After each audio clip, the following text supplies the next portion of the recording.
Dear students, আজ আমি তোমাদের কষে দেখি 2.2 এর অঙ্কগুলো শুরু করছি। এই অঙ্কগুলো আমি তোমাদের দুটো পার্টে করাবো। পার্ট ওয়ানে আমি করাবো 1 এবং 2 অঙ্কগুলো, ঠিক আছে। আর পার্ট 2তে তোমরা পাবে 3 থেকে 6 পর্যন্ত অঙ্কগুলো, ঠিক আছে। তো তোমরা আজকে পার্ট ওয়ানটা দেখে নাও, তারপর পার্ট 2 যখন আমি আপলোড করব তখন তোমরা বাকি অঙ্কগুলো দেখে নেবে, কেমন? তাহলে দেখো, 1 অঙ্কগুলো কি বলেছে, নিচের অনুপাতগুলিকে লঘিষ্ঠ আকারে পরিণত করি ও প্রত্যেকটি অনুপাতের ব্যস্ত অনুপাত লিখি। প্রথমে কি করতে হবে, অনুপাতগুলোকে লঘিষ্ঠ আকারে আনতে হবে, তারপর সেই অনুপাতের ব্যস্ত অনুপাত লিখতে হবে। তো দেখো কিভাবে অঙ্কগুলো করতে হবে। আচ্ছা দেখো, 1 নম্বর অঙ্কটা কি আছে, 12:15, ঠিক আছে। তো প্রথমে কি করব, এই অনুপাতকে ছোট করব। কিভাবে ছোট করব, একই সংখ্যা দিয়ে এই পূর্বপদ আর উত্তরপদ দুটোকে ভাগ করব, কেমন? তাহলে দেখো কোন সংখ্যা দিয়ে দুটো পদেই ভাগ যাবে। 3-এর ঘর নামতা দিয়ে, 3-এর 12, 3-5, 15, বুঝলে? একই সংখ্যা দিয়ে কিন্তু তোমাদের দুটোকে ভাগ করতে হবে, বুঝলে? তাহলে একে কিন্তু আর ছোট করা যাবে না, কেন? কারণ 4কে 2-এর ঘর নামতা দিয়ে ছোট করা যায়, কিন্তু 5কে তো যায় না, তাই না? তো লঘিষ্ঠ আকারে পরিণত করা হয়ে গেল। এবার কি করতে হবে, এর ব্যস্ত অনুপাত লিখতে হবে। তো লিখব 4:5 এর ব্যস্ত অনুপাত,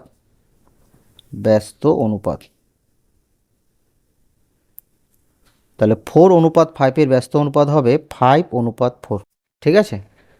তো ব্যস্ত অনুপাত কিভাবে করবে, ব্যস্ত অনুপাতে কি হয় বন্ধুরা, এই যে পূর্বপদ উত্তরপদ হয়ে যায় আর উত্তরপদ পূর্বপদ হয়ে যায়, বুঝলে?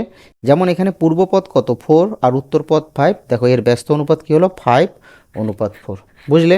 তো বন্ধুরা তোমরা মনে রাখবে, এটা একটা লঘু অনুপাত। যে অনুপাতের পূর্বপদ ছোট উত্তরপদ বড় তাকে বলে লঘু অনুপাত। একটা লঘু অনুপাতের ব্যস্ত অনুপাত হবে একটা গুরু অনুপাত, বুঝলে? যে অনুপাতের পূর্বপদ বড় উত্তরপদ ছোট তাকে বলা হয় গুরু অনুপাত, কেমন? 2 নম্বর অঙ্কটা কি আছে, 36:54, ঠিক আছে। তো দেখো 6-এর ঘর নামতা দিয়ে, 6-6 36, 6-54। এবার দেখো একে কিন্তু আরও ছোট করা যাবে। 3-এর ঘর নামতা দিয়ে, 3×2 = 6, 3×3 = 9, ঠিক আছে। এবার লিখব 2:3 এর ব্যস্ত অনুপাত। আচ্ছা 2:3 একটা কি অনুপাত, লঘু অনুপাত, তাই না? ব্যস্ত অনুপাত, আচ্ছা। তাহলে 2:3 একটা লঘু অনুপাত, এর অনুপাত হবে গুরু অনুপাত, এর ব্যস্ত অনুপাত কি হবে, গুরু অনুপাত, বুঝলে? তাহলে লঘু অনুপাতের ব্যস্ত অনুপাত হয় গুরু অনুপাত।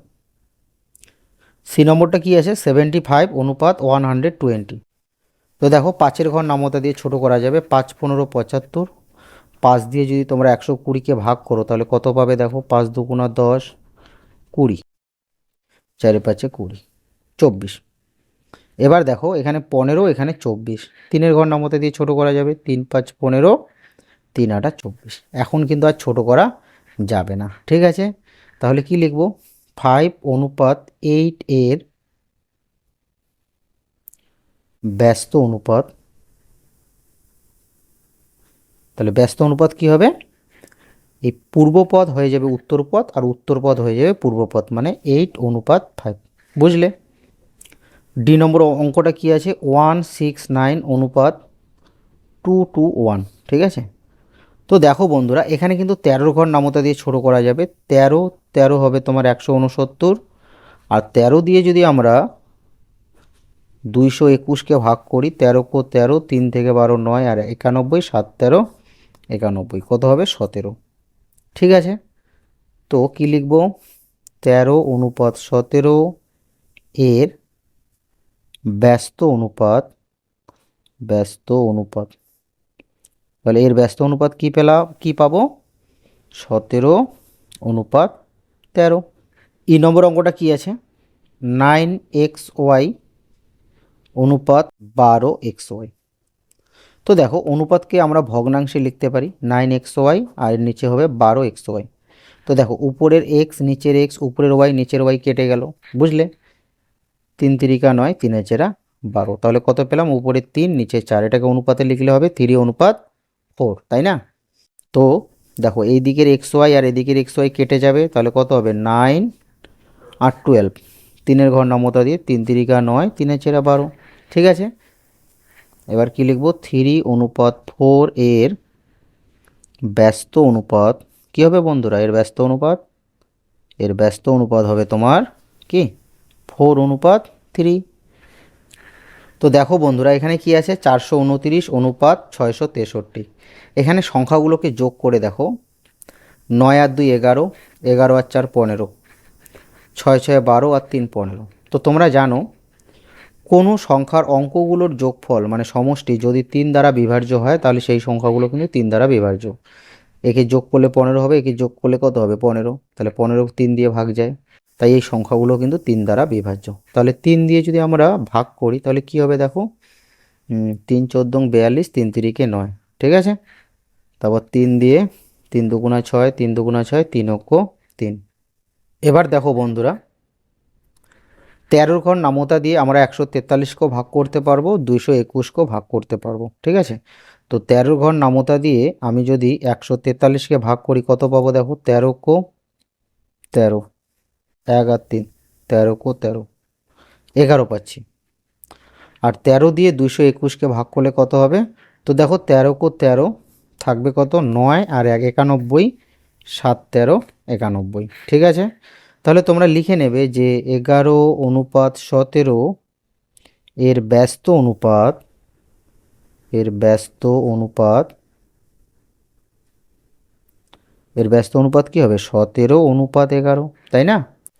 তারপরে দেখো বন্ধুরা কি আছে, 3b অনুপাত 12c, ঠিক আছে। এখানে দেখো 3-এর ঘর নামতা দিয়ে যাবে, 3 অঙ্ক 3, তাই না। দেখো 3b আর 12c, 3-এর ঘর নামতা দিয়ে 3 অঙ্ক 3, 3 আর 4 12, তাহলে কি হচ্ছে 1b আর নিচে হচ্ছে 4c, ঠিক আছে। তো 1b লেখে না, শুধু b লিখবে। যদি আমি একটা b লিখি তবুও কিন্তু 1b মানে একটাই b বোঝাবে, তাই না।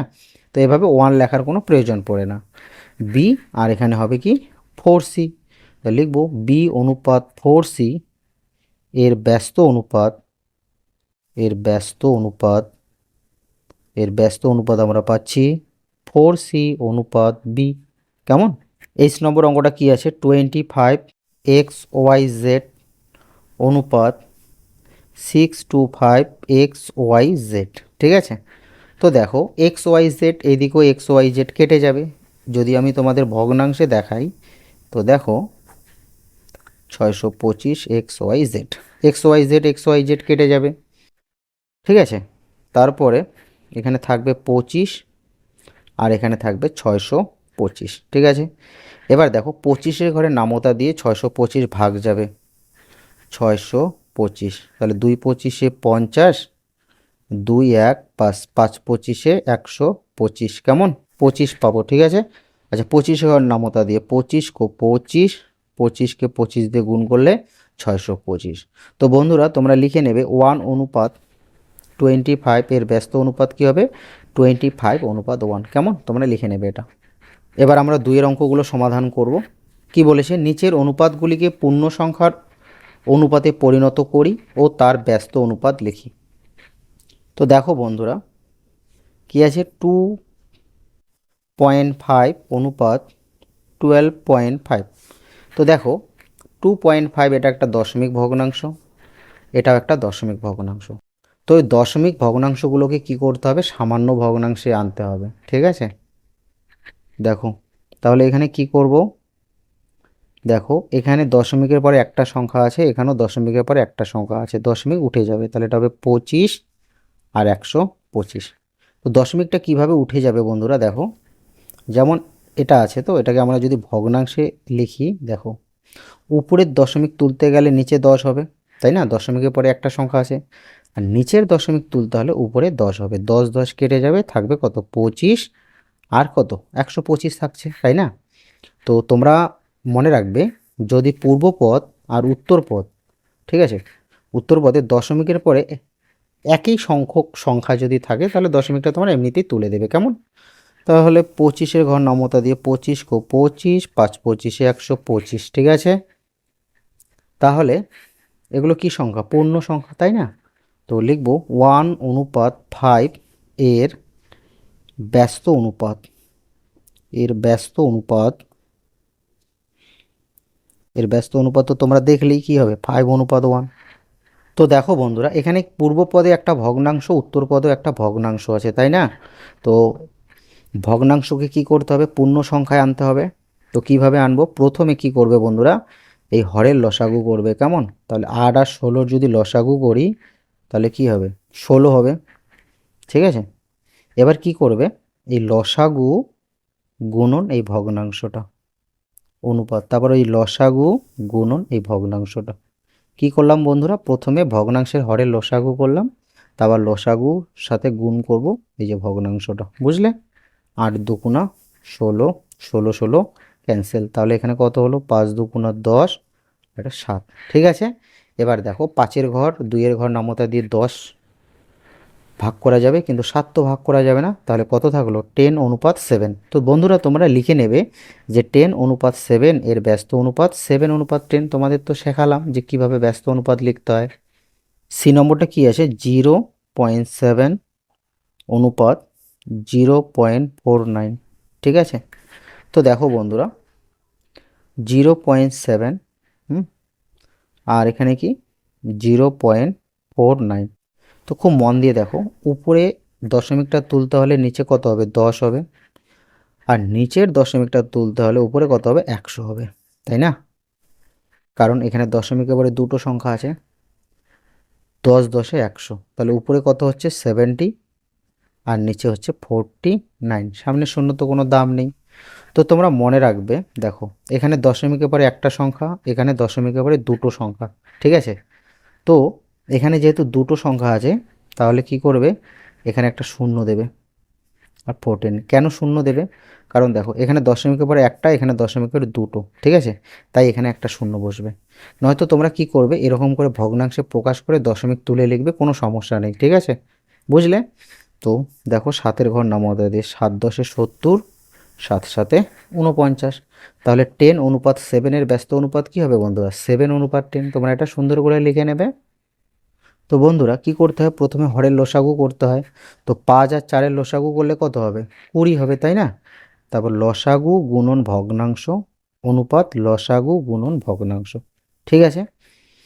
4 5 20, 4 5 20, তো এখানে কত 8 হবে, আর এখানে কত হবে 15, ঠিক আছে?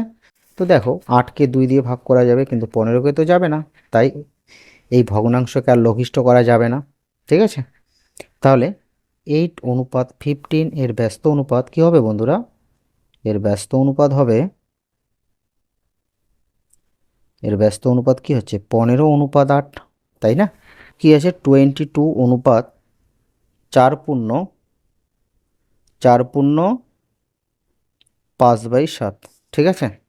তো দেখো 22 এই মিশ্র ভগ্নাংশকে প্রথমে অপ্রকৃত ভগ্নাংশে আনবে, কেমন? 4 7 28 আর 5 29 30 31 32 33 হবে, তাই তো? 33 আর নিচে 7, ঠিক আছে? এবার দেখো বন্ধুরা 22-এর নিচে কিছু নেই, মানে 1 আছে, তাই না? কেন 1 আছে, কারণ 1 দিয়ে 22কে ভাগ করলে তো 22ই হবে, তাই না? 1 আর 7-এর লসাগু কত হবে, 7 হবে। তাহলে কি করব, লসাগু গুণন সংখ্যাটা লিখব, তারপর লসাগু গুণন এই যে ভগ্নাংশটা লিখব, এর আগের অঙ্কটার মতো, কেমন? তাহলে 7 দুগুণে 14, 4 হাতের 1, 7 দুগুণে 14 একে 15, 154, আর এখানে 7 7 কাটা কত হলো 33, ঠিক আছে? এবার দেখো বন্ধুরা 11-র ঘরের নামতা দিয়ে ভাগ করতে পারি কিনা দেখো তো। 11 কো 11 থাকবে কত, 4 4 44, 4 11 44, ঠিক আছে? কত হবে 14, অনুপাত 3 11 33, ঠিক আছে?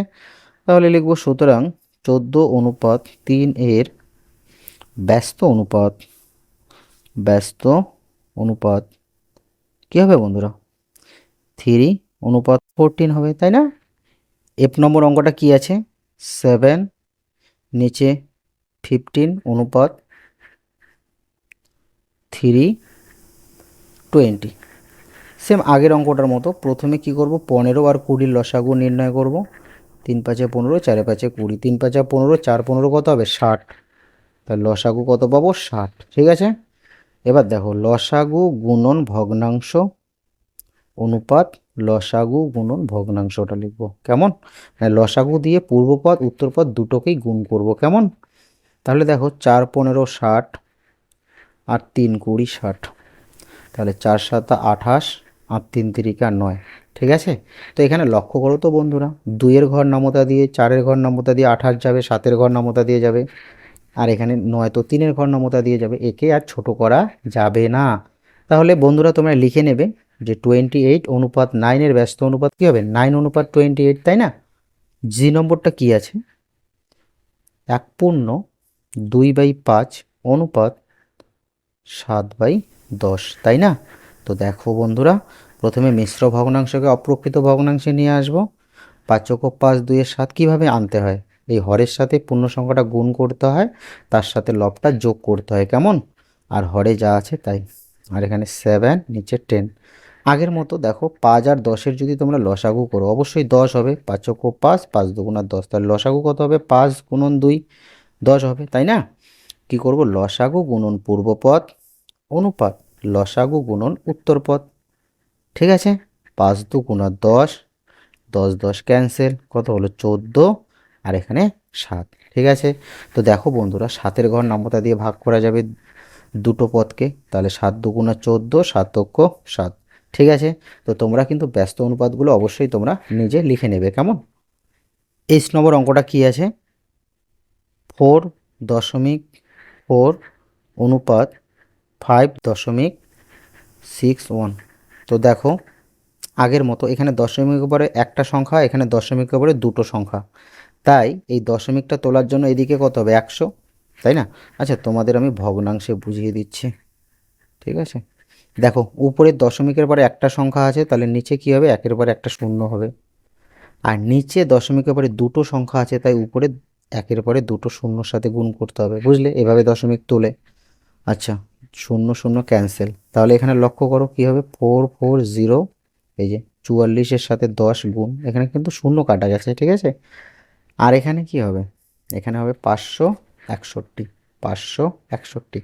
ঠিক আছে, তো দেখো বন্ধুরা, এবার কিন্তু আমরা 11 ঘরের নামতা দিয়ে 440কেও ভাগ করতে পারবো আর 561কেও ভাগ করতে পারবো। ঠিক আছে, তাহলে 11 ঘরের নামতা দিয়ে যদি এটাকে ভাগ করি, তাহলে 4 11 44 আর 0 40, আর 11 ঘরের নামতা দিয়ে যদি আমরা 561কে ভাগ করি, দেখো 561, তাহলে 5 11 55, 1 1 11, 11 কো 11 কত পাচ্ছি, 51 পাচ্ছি, কেমন?